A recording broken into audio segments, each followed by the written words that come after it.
Merci beaucoup, monsieur. Évidemment, il y a tout un tas de questions, j'imagine, et qui peut susciter du débat. Ce qui peut venir en tête, c'est la notion de rendre des comptes. Parce que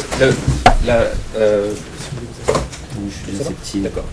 La question de rendre des comptes questionne véritablement parce que qui rend des comptes et à quel moment rend des comptes. Dès lors que l'innovation se fait, les conséquences, c'est de le rappeler dans l'introduction, ne sont pas forcément connues. Et c'est pour ça que cette notion de responsabilité doit permettre à l'entrepreneur, à l'innovateur également, d'essayer d'anticiper ou de prévoir les conséquences de ses actions. Et la notion de rendre des comptes ne sera pas forcément celui qui innove qui va rendre des comptes. C'est pour ça que cette question-là, enfin cette interrogation-là, et une autre interrogation, mais qu'on nourrira avec le public, c'est la question. Henri, vous posez, c'est à la fois par votre position, y a-t-il des missions du politique? Est-ce qu'il y a de l'innovation du politique ou des missions du politique? Parce que quand, effectivement, c'est à l'entrepreneur innovateur de se poser la question du développement durable, effectivement, est-ce que vous vous rappelez justement dans quelle mesure l'entreprise doit effectivement faire attention au développement durable, doit prendre en considération le développement, l'émission de CO2, etc., etc. Donc, cette mesure, il ne démissionne pas.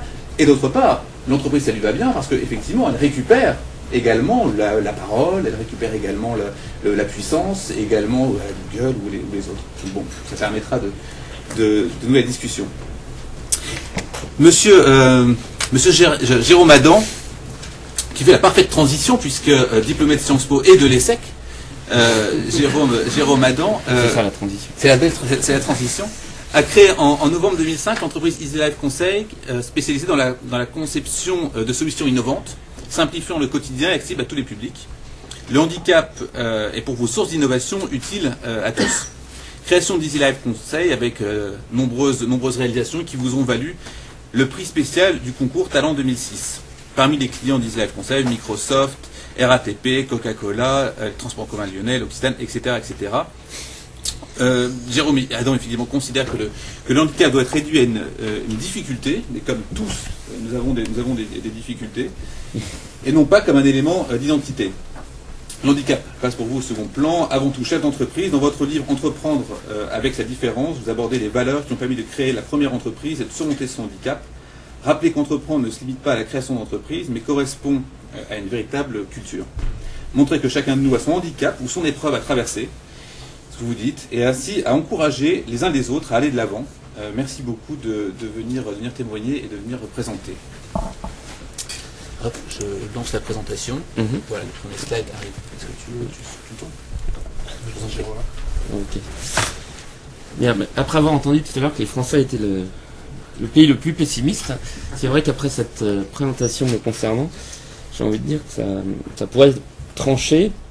Et néanmoins, c'est vrai que pour arriver à se dire qu'on va faire de la différence un atout pour innover, c'est aussi un cheminement personnel et collectif, et que ça ne se fait pas comme ça. Alors je vais juste, avant de commencer ma présentation et d'arriver sur les objectifs, je vais juste rebondir sur les propos qui ont été tenus pour me présenter. Vous demandez peut-être pourquoi le terme handicap est-il revenu aussi souvent dans cette présentation. On a évoqué la création d'Easy Life Conseil. En fait, il faut savoir qu'à la sortie de mes études, j'ai créé une première entreprise qui s'appelait Visual Friendly, ou Visual Friendly si vous souhaitez un accent plus French. Et en fait, cette création, comme toute création d'entreprise, en fait, c'est un petit peu le résultat, le cheminement, l'aboutissement d'un parcours personnel et de rencontres. Et je vais pas toutes les reprendre, mais pour faire très court, durant mes études, alors déjà on parlait du handicap, il faut savoir que j'ai perdu la vue à l'âge de 15 ans, j'en ai aujourd'hui 32, donc j'ai fait à peu près plus de la moitié de ma vie actuelle avec un handicap.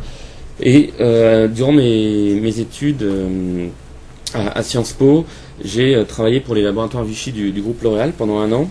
Et on m'avait demandé de mettre en place un service qui faciliterait l'accès à la cosmétique pour les personnes handicapées visuelles. Donc après plusieurs mois de réflexion, de focus group, etc., on avait mis en place un serveur vocal sur lequel on pouvait trouver de l'information et des conseils pour choisir et utiliser ces produits. Vous aviez des questionnaires interactifs qui vous permettaient de recevoir à domicile votre soin du visage personnalisé, adapté. Donc vous répondiez à des questions et vous aviez votre type de peau qui était défini et le meilleur programme de soins du visage en fonction. Et j'en avais fait la promotion. Et petite anecdote, ça m'a valu quelques moments un peu fun, comme un passage sur Canal+ avec Jérôme Bonaldi, où je lui ai fait un diagnostic de peau en direct. Et si ça vous intéresse, il y a une peau normale à tendance grasse, de mémoire. Et donc ce serveur vocal avait été sorti pour faciliter l'accès à la cosmétique des personnes handicapées visuelles. Mais j'avais expliqué à Vichy et à L'Oréal que c'était dommage de limiter ce service au handicap alors qu'il pouvait être utile à tous. Néanmoins, on était sur une opération de communication, faut être honnête, et donc c'est resté accès handicap, et pour moi c'était forcément préparer la mort du service, puisque le public ne serait pas suffisamment nombreux pour l'utiliser, etc. Peu importe, donc après j'ai enchaîné sur l'ESSEC, comme le rappelait Pierre Montaron, et à l'ESSEC je suis parti aux États-Unis, à la Nouvelle-Orléans, dans un MBA. J'ai choisi la Nouvelle-Orléans, je ne sais pas s'il y a un côté très innovant à la Nouvelle-Orléans, mais en tous les cas, je sais qu'on pouvait faire plein d'activités nautiques, et moi j'ai découvert le bar-foot, plein de choses comme ça, et en même temps j'ai quand même bossé un petit peu avec un professeur de marketing pour trouver un concept qui permettrait de rassembler tout le monde sans se focaliser sur le handicap, mais en ayant bien en tête que grâce au handicap, on allait pouvoir faire émerger des nouveaux besoins, des nouveaux services.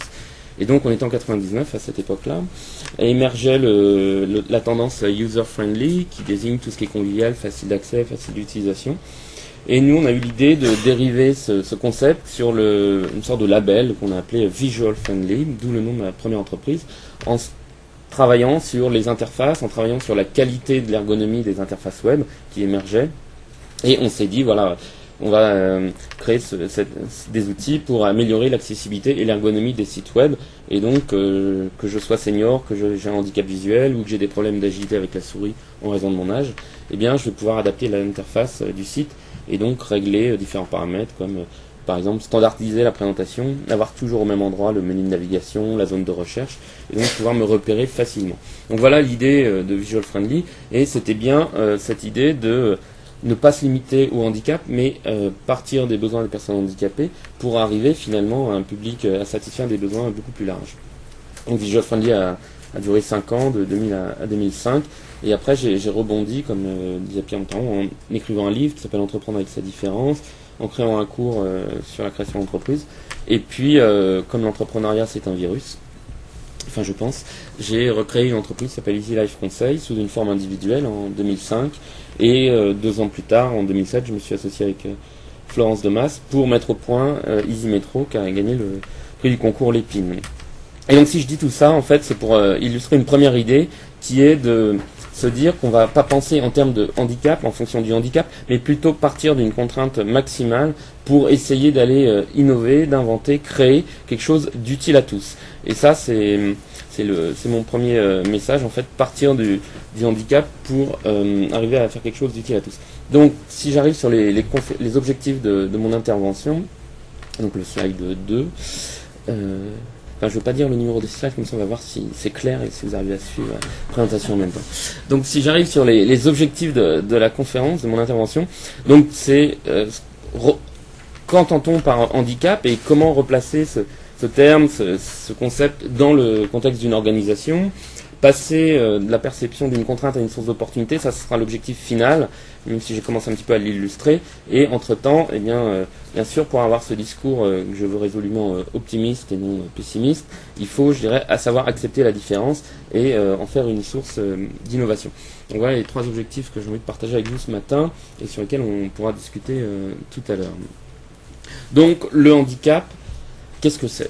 Donc, comme dirait notre ami Chevalier.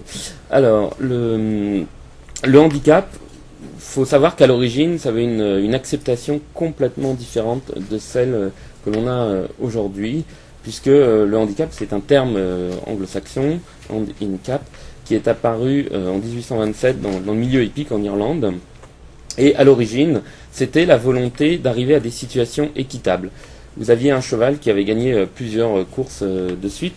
On allait l'alourdir la course suivante pour justement l'handicaper et faire en sorte qu'il soit un petit peu moins fort que les courses précédentes.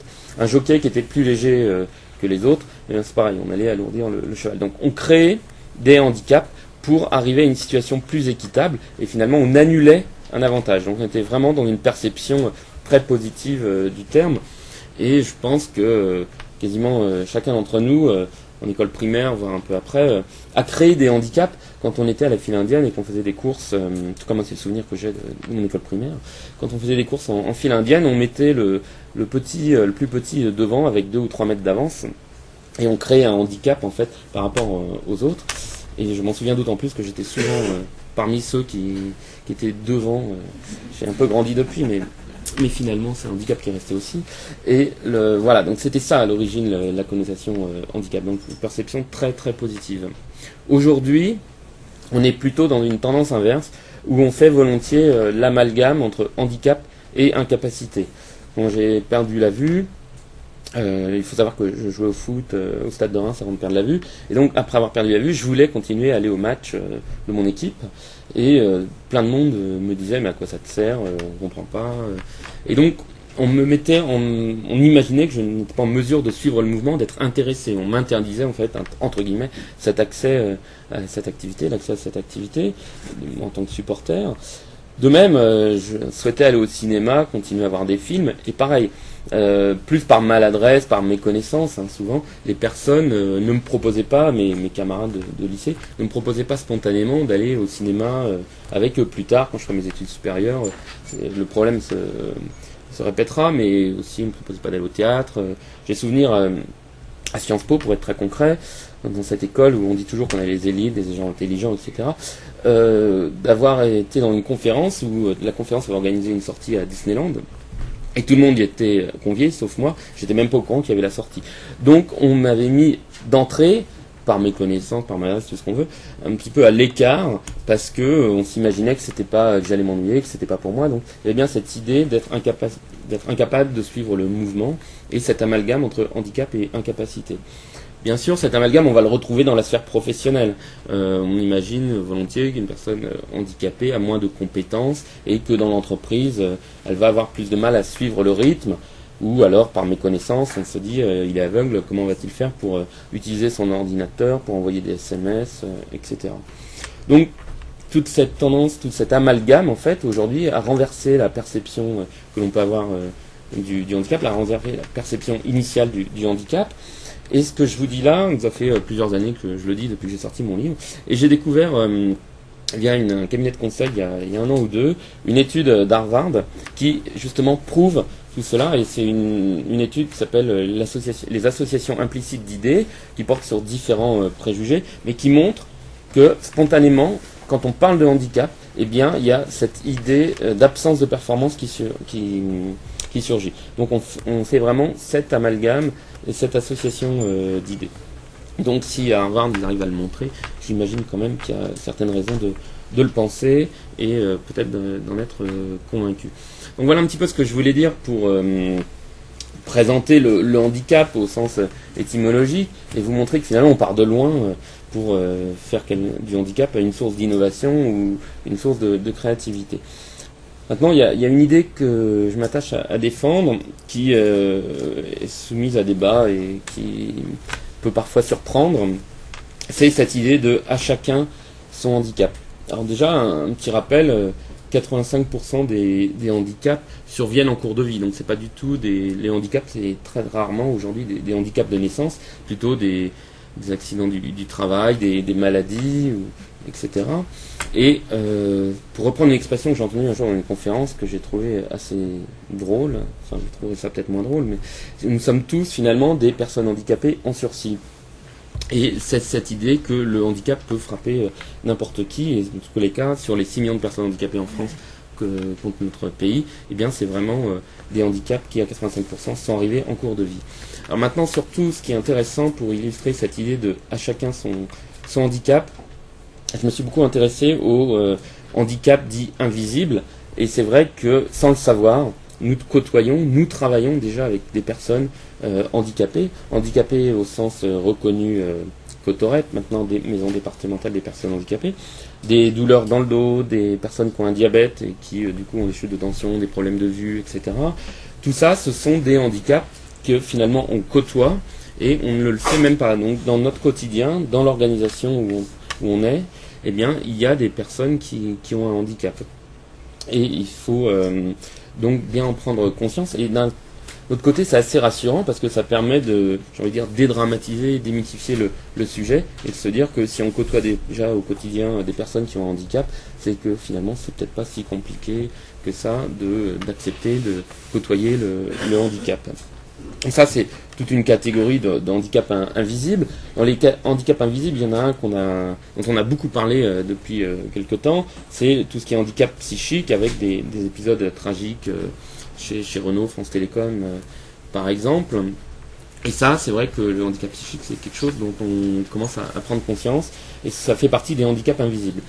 Donc, dans cette idée de à chacun son handicap, pour moi, il y a déjà aussi cette partie de handicap invisible, mais il y a aussi autre chose qui là mérite, j'ai envie de dire, réflexion et discussion.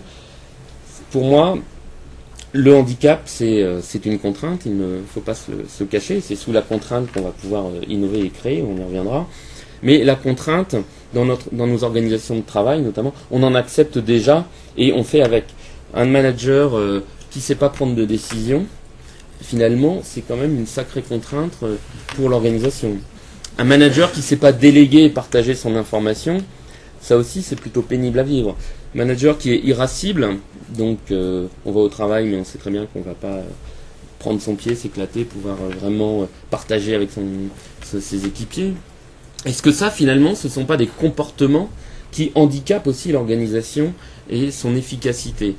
Je fais que poser les questions, là, personnellement j'ai mon petit avis sur la question, mais j'ai envie en tout cas au moins très rapidement, parce que c'est pas l'objet et on n'a pas le temps ce matin, mais au moins d'évoquer ces points pour que vous posiez les questions et que finalement on arrive à cette idée qu'il est important de s'attacher avant tout à la personnalité et aux idées de chacun, plutôt que de rester figé sur les apparences, sur nos critères préétablis comme des grilles de recrutement figées, et tout ce qui finalement nuit à la différence, à la diversité, qui va être une source d'innovation et de créativité.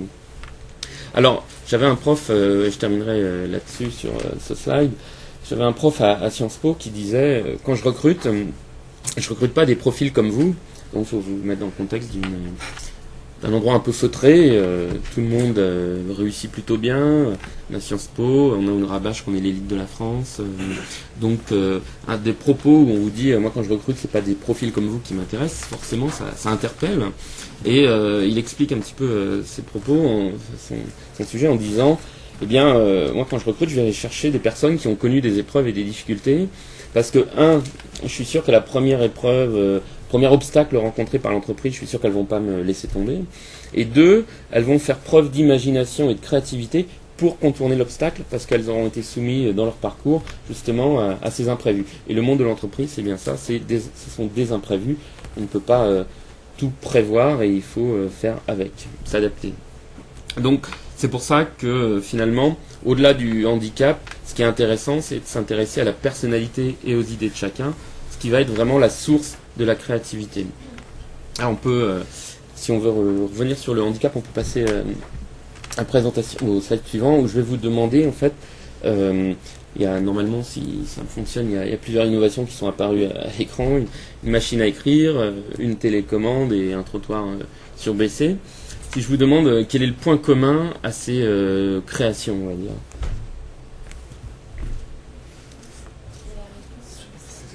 Et il y a la réponse sur le slide. Ah ben non, mais là ça va pas. C'est gentil de me le dire, au moins c'est honnête. Donc, la réponse, puisque vous pouvez la lire, c'est le handicap. On a mal calculé là-dessus. Hein. Donc, le handicap. Parce que la télécommande, ça a été inventé pour les personnes tétraplégiques, les trottoirs surbécés pour les personnes en fauteuil, et la machine à écrire, la toute première machine, c'était pour une personne aveugle. C'est paradoxal que cela puisse paraître. Donc, je ne suis pas allé vérifier, mais il paraîtrait que les SMS, c'était pour les personnes sourdes aussi. Donc, l'idée, c'est de montrer que finalement, on a bien eu des innovations, des créations, des inventions, grâce au handicap, et que finalement, aujourd'hui, elles sont utilisées par le plus grand nombre. Slide suivant, donc je ne vais pas vous poser la question, parce que la réponse va être écrite dessus, si je me comprends. Quel est le point commun, en fait, ou quel est le point commun à ces personnages. Donc, et c'est ce qui a mûri notre réflexion chez Easy Life et le produit Easy Metro que je vais illustrer après. Donc, alors c'est peut-être un peu caricatural, mais normalement on est censé voir une personne âgée, après bon elle est dans l'état qu'elle est, une personne aveugle et un touriste. Et en fait c'est en étudiant ces personnes qu'on s'est rendu compte que dans les transports en commun, il y avait le même besoin qui ressortait à chaque fois, à savoir 3 questions. C'est quelle direction dois-je emprunter, où est-ce que je dois faire ma correspondance, et combien de temps ça va me prendre grosso modo pour faire tout ça. Donc en voulant répondre à ces 3 questions, et en répondant à ces publics différents, un touriste, une personne âgée, une personne aveugle, une personne handicapée, eh bien on est arrivé à mettre au point un produit qui s'appelle Easy Metro. Easy Metro, donc, qui a gagné le concours Lépine en mai l'année dernière. C'est cette volonté d'aider à simplifier le quotidien, mais faciliter les déplacements dans les transports en commun. Et on a commencé par l'Île-de-France, donc métro, tramway, RER. Et vraiment, c'est quelque chose qui se veut très simple et finalement un petit peu à contre-courant de ce qu'on pourrait appeler le tout sur mobile aujourd'hui, où finalement on peut télécharger des dizaines et des dizaines d'applications sur son téléphone, on peut avoir toute l'info soi-disant en temps réel dans sa poche. Et notre idée, ça a été de se dire qu'il y avait des publics pour lesquels ces nouveaux usages ne convenaient pas forcément, et notamment les personnes dites seniors. Easy Metro, alors je vais faire assez rapide, mais en gros c'est un petit boîtier qui tient dans votre poche, sur lequel vous allez rentrer votre station de départ et votre station d'arrivée via un clavier qui reprend le système SMS. Donc pour obtenir un C, vous tapez 3 fois sur ABC. Donc vous rentrez le nom des stations comme ça, d'arrivée et la station de départ, vous validez, et sur l'écran et vocalement en multilingue, vous avez le trajet à effectuer qui apparaît. Donc le trajet à effectuer, c'est quelle ligne emprunter, quelle correspondance, et combien de stations et combien de temps ça va me prendre. Donc c'est vraiment très simple, et c'est cette simplicité en fait qui est recherchée et qui plaît dans le produit. Quels sont les avantages qui ressortent le plus fréquemment? C'est donc, comme je le disais, la simplicité, mais c'est le côté rassurant du produit, c'est-à-dire qu'au moins on sait qu'on va aller dans la bonne direction, qu'on va être dans la bonne ligne. Parce que combien de fois, si vous fermez les yeux, que vous écoutez un petit peu les gens autour de vous dans les transports en commun, combien de fois vous entendez des personnes qui ont pris la ligne dans le sens inverse et qui, au bout d'une ou 2 stations, et oui, ça me fait plaisir parce que j'entends des gens qui sourient, donc ils doivent se reconnaître. Donc ils sont allés dans le mauvais sens. Ou alors la correspondance, plusieurs fois j'ai surpris des discussions notamment de mères avec leurs enfants, dire eh bien écoute, aujourd'hui tu descends bien à telle station et tu prends telle direction, donc tu fais ta correspondance là. Donc calculer, trouver sa correspondance quand on a un maillage entre le métro, le tramway, le RER, c'est pas toujours si évident, et là ben, tout ça le produit vous le calcule. Donc ce côté rassurant est aussi un avantage qui revient. Et puis pour finalement réussir à prendre le contre-pied de tout ce qui est technologie et aujourd'hui dans l'air du temps avec le téléphone, il fallait forcément qu'il y ait un prix et un coût très, très abordable. Et donc c'est aussi ça qui nous permet aujourd'hui de faire la différence. Bien sûr, notre cible, c'est pas les utilisateurs de Palm, d'iPhone qui téléchargent parmi les 90 000 applications d'iPhone une application tous les jours. C'est pas du tout notre public, mais c'est une niche, un peu plus grande qu'une niche, mais bon, une bonne niche de seniors, de touristes et de personnes handicapées qui utilisent ce produit.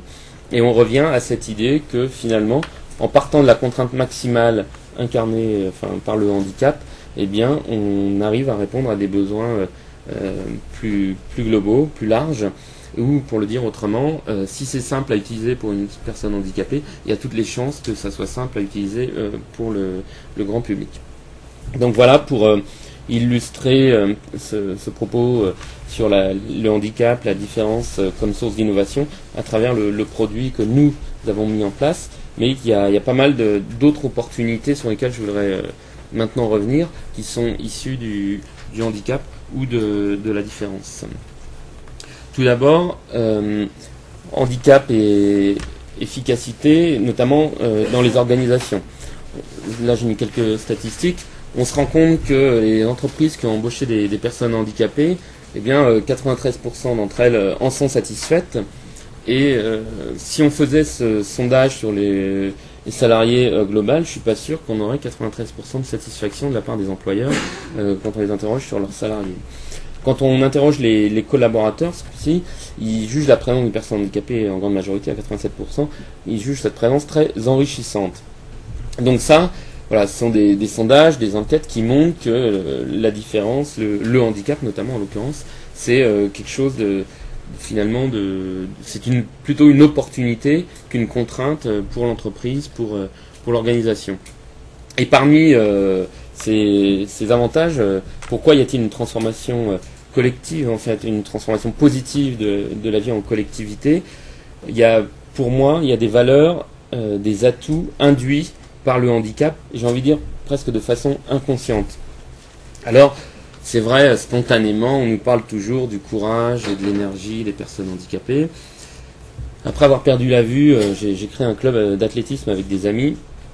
Et à chaque fois qu'on arrivait dans des compétitions, un championnat de France, notamment, on avait le droit au discours du maire qu'organisait de la ville qui organisait la compétition. Et à chaque fois dans le discours, c'était la même chose. C'était merci pour votre leçon de courage et toute cette persévérance que vous nous montrez, etc. Donc au-delà du fait qu'on était avant tout des athlètes, il y a quand même aussi... ça nous faisait beaucoup rire parce qu'on connaissait les discours avant d'y aller même. C'était aussi nier finalement tous les autres avantages qui pouvaient être, toutes les autres valeurs, j'ai envie de dire, qui pouvaient transformer positivement une vie en communauté. Et parmi ces autres avantages, ces autres valeurs induits, j'ai envie de mettre en avant en fait l'écoute.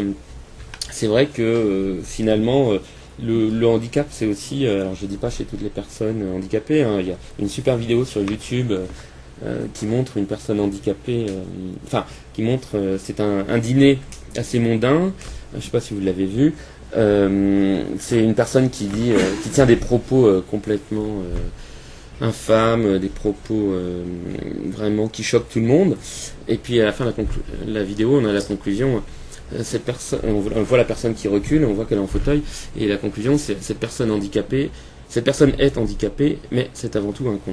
Donc tout ça pour dire qu'il y a un peu de tout chez tout le monde, mais il y a quand même des avantages induits par le handicap inconsciemment. Et donc l'écoute, c'est vrai que cette humilité ou ce besoin des autres parfois amène à faire preuve d'écoute. Et puis il y a un avantage qui est l'intuition, sur lequel je vais revenir à travers un exemple historique qui pour moi m'a beaucoup frappé. Mais avant, je vais revenir sur cette idée de déléguer et s'entourer. Par exemple, dans ma première entreprise, on était une vingtaine de collaborateurs. Quand on m'envoyait un rapport de 20, 30, 40, 50 pages, vous savez, ces rapports qu'on voit dans les entreprises qui circulent, qui sont tendus par les consultants parfois, on se dit tous, oh là là, ça va être super long à lire, qu'est-ce qu'on va en retirer encore? Et donc, moi, forcément, lire ce document avec ma synthèse vocale, ça me prenait encore plus de temps que les autres, puisque j'avais pas cette faculté à lire en diagonale. Et je demandais à la personne qui avait rédigé ce document de venir me le présenter en direct. Alors, ça peut être perçu comme une perte de temps au départ, mais finalement, pour moi, il y avait deux avantages. Un, ça me permettait de voir si la personne était solide sur ses arguments, sur ce qu'elle avait écrit, et si elle maîtrisait vraiment son sujet. Et deux, eh bien, comme il y a quand même plus d'idées en général dans deux têtes que dans une, ça nous permettait d'être déjà dans la confrontation, dans le débat d'idées, et commencer à réfléchir et à avancer sur la suite du document. Donc, savoir déléguer, savoir s'entourer, c'est accepter, notamment dans le cas de la cécité, si je prends mon exemple, que le handicap est une contrainte et que parfois pour être plus efficace, il faut savoir s'entourer et déléguer. Et s'entourer et déléguer, c'est pas si simple parce que c'est accepter de faire confiance à l'autre, c'est faire preuve un petit peu d'humilité et se mettre en retrait. Et ça, c'est des qualités, je dis pas que je les ai forcément toujours incarnées, mais c'est des qualités qui, j'ai envie de dire, sont encouragées par le handicap et inconsciemment, on va être amené à développer ce réseau. Si je reviens sur l'exemple de mes études, notamment à Sciences Po, où il fallait lire des dizaines et des dizaines de bouquins, etc. Et forcément, je n'avais pas autant accès aux livres que les autres. Mais je m'étais créé un réseau d'anciens une trentaine de personnes, et j'ai récupéré des fiches toutes faites, etc. Et finalement, on dit toujours qu'à Sciences Po, ceux qui s'en sortent le mieux, c'est ceux qui en font le moins, au sens qui récupèrent le plus de données. Et grâce à ce réseau, je pense que j'ai plutôt réussi sans trop de difficultés Sciences Po, notamment grâce à ça. Et aujourd'hui, ça m'a aidé à développer cette culture du réseau et à partager l'information. Donc voilà, pour revenir sur quelques avantages, et je vais terminer sur l'idée de l'intuition à travers l'exemple de Jacques Lucéran, qui est donc le cofondateur de François, qui est devenu aveugle à l'âge de 7 ans, je crois, et qui a écrit un livre qui s'appelle « Et la lumière fut ». Et dans ce livre, il raconte qu'il était qualifié de testeur d'homme durant la Seconde Guerre mondiale, parce qu'il appartenait à des réseaux de résistance, et il était qualifié de testeur d'homme. Et qu'est-ce que ça veut dire, testeur d'homme? C'est en quelque sorte un détecteur de mensonges, et il explique que grâce à sa faculté d'écoute ou de perception des choses, finalement il devinait s'il était en face, donc remettons-nous dans le contexte, la Seconde Guerre mondiale, en face d'un collabo, en face d'un traître, etc. Donc je trouve que cet exemple est assez, moi ça m'a beaucoup interpellé et fasciné, et c'est une manière de concrétiser, d'illustrer cette idée d'encourager l'intuition finalement grâce au handicap, la perception, on va dire, invisible des choses. Donc voilà pour revenir sur quelques atouts, avantages induits dans l'organisation par le handicap. Je crois que on pourrait en débattre après, et on va arriver maintenant sur un autre exemple plus concret, moins dans l'humain, j'ai envie de dire. C'est l'exemple du web et ce concept de design for all. Donc tout à l'heure, quand je parlais de la télécommande inventée pour les personnes tétraplégiques, je prenais l'exemple d'Easy Metro en disant que nous on l'avait travaillé et conçu en partant de la contrainte maximale du handicap visuel, et que finalement on en faisait un produit grand public. Eh bien on est dans cette idée du design for all, c'est-à-dire concevoir des objets, des services qui vont être utiles à tout le monde et qui vont prendre en compte les contraintes du handicap, les spécificités du handicap. Et dans l'exemple du web, il y a des recommandations internationales qui existent. Donc la W3C, en fait le W3C c'est World Wide Web Consortium, c'est les 3 W quand on tape une URL, c'est l'organisme qui édicte les normes HTML. Et donc au sein du W3C, il y a une entité qui s'appelle la WAI, Web Accessibility Initiative, qui édicte des recommandations à prendre en compte pour que le site soit accessible à toutes les personnes handicapées. Par exemple, avec ma cécité, j'utilise l'ordinateur grâce à une synthèse vocale. C'est-à-dire que j'ai une voix qui s'appelle Virginie d'ailleurs.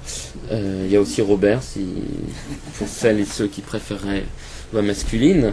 Et donc moi j'ai choisi Virginie. Et Virginie, donc elle me lit ce qui est écrit à l'écran. Et sur un site internet, pour que ça marche, il y a des règles à prendre en compte. Notamment, si je prends un exemple très concret, une image. Forcément, la synthèse vocale, elle va pas lire l'image. Enfin, il n'y a pas de données textuelles, donc elle n'a rien à lire et elle ne peut pas me donner le sens véhiculé par l'image. Donc, quand je suis sur un site de e-commerce et que je vais acheter un CD, si ce qui représente le CD n'est pas intitulé CD, moi je le vois pas, donc je peux pas cliquer sur le bon lien. Mais il y a des règles, et donc parmi ces règles, il y en a une qui dit de mettre un texte alternatif à l'image. Et dans le code HTML, vous avez une balise alt dans laquelle le développeur doit renseigner cette balise par le texte descriptif de l'image. Donc là, il suffit de mettre CD. Donc, on pourrait se dire, tiens, ça fait c'est pour répondre aux besoins de quelques personnes handicapées, notamment visuelles, et j'en vois pas l'intérêt. Mais on va y revenir un peu plus loin, c'est finalement intéressant pour tout le monde. Donc voilà, donc WI, W3C, il y a des normes techniques, des recommandations techniques qui existent. Ah mais c'est prévu. C'est prévu, parfait. Et pour soutenir ces recommandations techniques, il y a un cadre légal en France ou une directive européenne. Donc tous les pays européens ont transcrit cette directive européenne.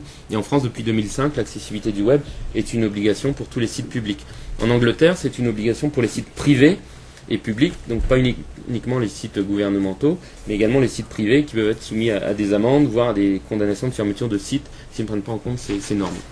Et on parlait de McDo tout à l'heure. McDo a été condamné justement en Grande-Bretagne.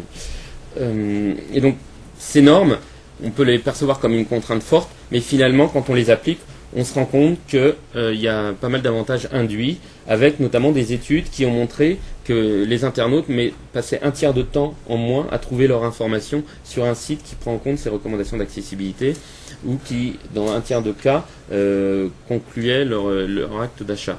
Donc finalement, on est aussi sur des critères d'efficacité et de retour sur investissement intéressants.